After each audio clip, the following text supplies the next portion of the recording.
എല്ലാവർക്കും നമസ്കാരം.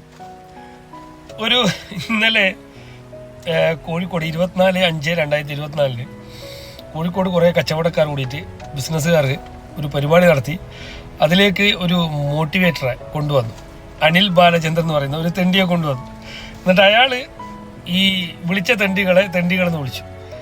അതിലൊരു കുഴപ്പമില്ല എന്നാണ് ഞാൻ മനസ്സിലാക്കുന്നത്. കാരണം ഇപ്പോഴത്തെ ഒരു ട്രെൻഡാണ് നമ്മുടെ വിദ്യാർത്ഥികൾക്കിടയിൽ സാമൂഹിക പ്രവർത്തകർ സംഘടിപ്പിക്കുന്ന പരിപാടികളിൽ, കുടുംബ സദസ്സുകളിൽ, ഇതുപോലുള്ള ബിസിനസ്സുകാരൊക്കെ നടത്തുന്ന പരിപാടികൾക്ക് ഒരു മോട്ടിവേറ്റേഴ്സിനെ കൊണ്ടുവരിക എന്നത്. സത്യത്തിൽ ഇങ്ങനെ മോട്ടിവേറ്റേഴ്സിനെ കൊണ്ടുവന്ന് ഇവർ അപ്പിയിടുന്നത്, നമുക്ക് അപ്പിയിടാൻ പറ്റുന്നില്ല, അപ്പിയിടാൻ വേണ്ടി പോകണം, അല്ലെങ്കിൽ നമുക്ക് ഉറങ്ങാൻ പറ്റുന്നില്ല, ഉറങ്ങണം, നമ്മൾ ഭയങ്കര ടെൻഷനിലാണ്, ടെൻഷൻ ഫ്രീ ആക്കണം, ഇതൊക്കെ ആണ് ഓരോരുത്തരുടെ പ്രശ്നങ്ങൾ. അതിനുള്ള ഒരു ഡോക്ടറെയാണ് കാണുന്നത്, അല്ലാതെ ഈ മോട്ടിവേറ്ററെ കണ്ടിട്ടൊന്നും കാര്യമില്ല. ഈ മോട്ടിവേറ്റർ നിങ്ങളെ പറ്റിച്ചുകൊണ്ട് നിങ്ങളുടെ കീശയിലെ പൈസ എടുത്തിട്ട് പോവുകയാണ് സത്യത്തിൽ ചെയ്യുന്നത്. അപ്പോൾ നിങ്ങളെ ഈ കേൾക്കുന്ന ആളുകളെ അദ്ദേഹം വിളിച്ചതുപോലെ തെണ്ടി, പട്ടി എന്നൊന്നുമല്ല വിളിക്കേണ്ടത്. അതിനെക്കുറിച്ച് കുറച്ചുകൂടി നല്ല വൃത്തിയുള്ള കുറച്ചും കൂടി തെറികൾ വിളിക്കണം എന്നാണ് ഞാൻ മനസ്സിലാക്കുന്നത്. അപ്പോൾ അതിന് നിങ്ങൾ ഇയാളെ ഒന്ന് വിളിക്കണ്ട. ഈ ഒരു മണിക്കൂറിന് 1 ലക്ഷം കൊടുത്തിട്ടും ഈ അനിൽ ബാലചന്ദ്രനെ പോലെ ആളെ വിളിക്കണ്ട. PC ജോർജിനെ വിളിച്ചാൽ അയാൾ ഇതിനേക്കാൾ നല്ല തെറികൾ പറഞ്ഞു തരുമായിരുന്നു. പിന്നെ മാത്രമല്ല, ആ വീഡിയോ കണ്ടിട്ട് പിന്നീട് മറ്റുള്ളവർക്ക് ചിരിക്കാനും ഒരുപാട് കാര്യങ്ങളുണ്ടായിരുന്നു. അപ്പോൾ അദ്ദേഹം നല്ലൊരു ആളായിരുന്നു PC ജോർജ്. കേരളത്തിൽ നിങ്ങൾക്ക് അങ്ങനെ തെറിയൊക്കെ കേൾക്കാനുള്ള ഒരു ഇങ്ങനെ പൈസ കൊടുത്തിട്ട് ഇത്ര കാര്യം. അദ്ദേഹത്തിന് PC ജോർജിന് ഒരു വണ്ടിക്കൂലി കൊടുത്താൽ ചിലപ്പോൾ അയാൾ നന്നായിട്ട് തെറി പറഞ്ഞിട്ട് തരും. അയാൾ ഇതിനേക്കാൾ നല്ല വൃത്തിയിലുള്ള തെറികളാണ് അദ്ദേഹം പറഞ്ഞു തരാം. അപ്പോൾ ഞാനിത് നിങ്ങളോട് പറയുമ്പോൾ ഞാൻ നിങ്ങൾക്ക് ശരിയായ മോട്ടിവേറ്റേഴ്സിനെ കുറിച്ചിട്ട് പറഞ്ഞുതരാം. അതായത് സുന്ദർ പിച്ചയെ കുറിച്ച് നിങ്ങൾക്കറിയായിരിക്കാം. ഗൂഗിൾ മാപ്പ് ഉണ്ടായ ഒരു കഥ. ഈ ഗൂഗിൾ മാപ്പ് ഉണ്ടായ എങ്ങനെയാണെന്നറിയുമോ? അദ്ദേഹത്തിൻ്റെ ഭാര്യയും ഒരു പരിപാടിയിൽ ക്ഷണിക്കപ്പെട്ടു. അങ്ങനെ ഓഫീസിലെ തിരക്ക് കാരണം അദ്ദേഹത്തിൻ്റെ ഭാര്യ അദ്ദേഹത്തിൻ്റെ വീട്ടിൽ നിന്ന് നേരിട്ട് ഈ പരിപാടി നടക്കുന്ന സ്ഥലത്തേക്ക് പോയി. സുന്ദർ പിച്ചി ഓഫീസിലെ വർക്ക് കഴിഞ്ഞ് പരിപാടി നടക്കുന്ന സ്ഥലത്തേക്ക് യാത്രയായി. പക്ഷേ ഈ പരിപാടി നടക്കുന്ന സ്ഥലത്തേക്ക് അദ്ദേഹം വഴിതെറ്റിപ്പോയി.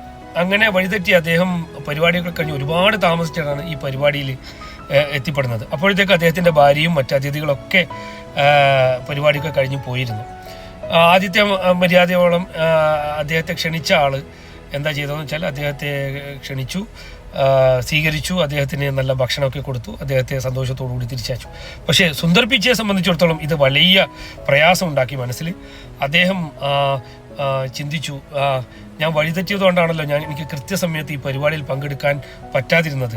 അങ്ങനെ അദ്ദേഹത്തിൻ്റെ ഓഫീസിൽ പിറ്റേ ദിവസം പോയി അദ്ദേഹത്തിൻ്റെ കൊലീഗ്സിനെയൊക്കെ വിളിച്ച് ഈ കാര്യങ്ങൾ പറഞ്ഞു, ഇതിനൊരു സൊല്യൂഷൻ ചോദിച്ചു. പക്ഷേ കൊലീഗ്സൊക്കെ പറഞ്ഞു ഇതൊന്നും നടക്കാത്ത കാര്യമാണ്, ഇതൊന്നും അത്ര എളുപ്പത്തിൽ നടക്കുന്ന കാര്യമൊന്നുമില്ല. പക്ഷേ സുന്ദർ പിച്ചി വിട്ടില്ല. സുന്ദർ പിച്ചി നിരന്തരം ഇതേക്കുറിച്ച് ചർച്ച ചെയ്യുകയും അവസാനം 2004 ഗൂഗിൾ മാപ്പ് എന്ന് പറയുന്ന നമുക്കെല്ലാം ഉപകാരപ്രദമായ ഒരു സംഭവം യാഥാർത്ഥ്യമായി. 2005 ഈ ഗൂഗിൾ മാപ്പ് നമ്മളിലേക്ക് എത്തിച്ചേർന്നു.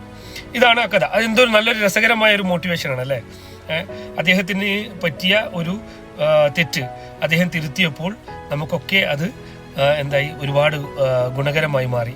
കാരണം അദ്ദേഹത്തെ വഴിതെറ്റിച്ചപ്പോൾ നമുക്ക് വഴിതെറ്റാതിരിക്കാൻ അദ്ദേഹത്തിന് സാധിച്ചു എന്നതാണ് ഈ ഒരു കഥയുടെ ഉള്ളടക്കം. അപ്പോൾ ഇതുപോലെ നമുക്ക് യൂസുഫ് അലിയെ കുറിച്ച്, അതുപോലെ നമുക്ക് ആപ്പിളിൻ്റെ അധിപനെ കുറിച്ച്, അതുപോലെ മൈക്രോസോഫ്റ്റിൻ്റെ അധിപനെ കുറിച്ചിട്ട്, ലോകത്തുള്ള ഒരുപാട് സയൻറ്റിസ്റ്റുകളെ കുറിച്ച്, ഒരുപാട് അധ്യാപകന്മാരെ കുറിച്ച്, അങ്ങനെ നമുക്ക് അവരുടെയൊക്കെ ജീവചരിത്രം പഠിച്ചാൽ നമുക്ക് തിരിച്ചറിയാനും മനസ്സിലാക്കാനും നമ്മുടെ ജീവിതത്തിൽ ഉൾക്കൊള്ളാൻ കഴിയുന്ന ഒരുപാട് കാര്യങ്ങളുണ്ട്. അതുകൊണ്ട് അത്തരം കാര്യങ്ങളെ തിരിച്ചറിയാനും അറിയാൻ വേണ്ടി ശ്രമിക്കുക. അല്ലാണ്ട് ഇത്തരം തെണ്ടികളുടെ അടുത്ത് പോയി കുറേ പൈസയും കൊടുത്ത് ചെറ്റത്തരവും തെമ്മാടിത്തരവും കേട്ടിട്ട് വരികയല്ല വേണ്ടത്. കാരണം ഇതൊക്കെ കേൾക്കുന്നവരുടെ കാര്യം എന്താണെന്നറിയോ? ഏറ്റവും വലിയ ഇവർ വീട്ടിൽ സ്വന്തമായിട്ട് കഴിച്ച ഭക്ഷണത്തിൻ്റെ പ്ലേറ്റ് പോലും അമ്മ തിരിച്ച് കഴുകിയിട്ട് വെച്ച് കൊണ്ടു കൊടുക്കണം. അതുപോലെ ഭക്ഷണം മേശപ്പുറത്ത് വെക്കണം.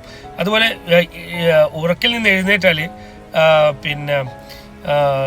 പിന്നെ പുതച്ച പുതപ്പ് പോലും മടക്കി വെക്കില്ല. ഇതൊക്കെ അമ്മയും ഏട്ടത്തിയാളും വീട്ടിലെ മറ്റു ആളുകൾ ചെയ്യേണ്ടി വരും. ഇങ്ങനത്തെ ആളുകളൊക്കെയാണ് ഈ മോട്ടിവേഷൻ ക്ലാസ്സിലൊക്കെ പോകുന്നത്. പിന്നെ ഈ ബിസിനസ്സുകാരൊക്കെ ഈ മോട്ടിവേറ്റേഴ്സിന്റെ ക്ലാസ്സുകൾ കേൾക്കുന്നുണ്ട്. അത്ഭുതമാണ്. കാരണം ഇവരൊക്കെ എങ്ങനെയാണ് വിജയിക്കുന്നത് എന്താണ്. അപ്പോൾ ശരിക്കും ഈ അനിൽ ബാലചന്ദ്രൻ പറഞ്ഞതും അതുപോലെ ഇനിയുള്ള മോട്ടിവേറ്റേഴ്സും ശരിക്കും ഇതുപോലുള്ള സദസ്യരെ നോക്കി പറയണം, തെണ്ടികളെന്നും ചെറ്റകളെന്നും തെമ്മാടികളെന്നൊക്കെ പറയണം. അപ്പോൾ നിങ്ങൾക്കൊക്കെ ഏറ്റവും നല്ല ഒരു അഡ്വൈസ് ഞാൻ തരാം.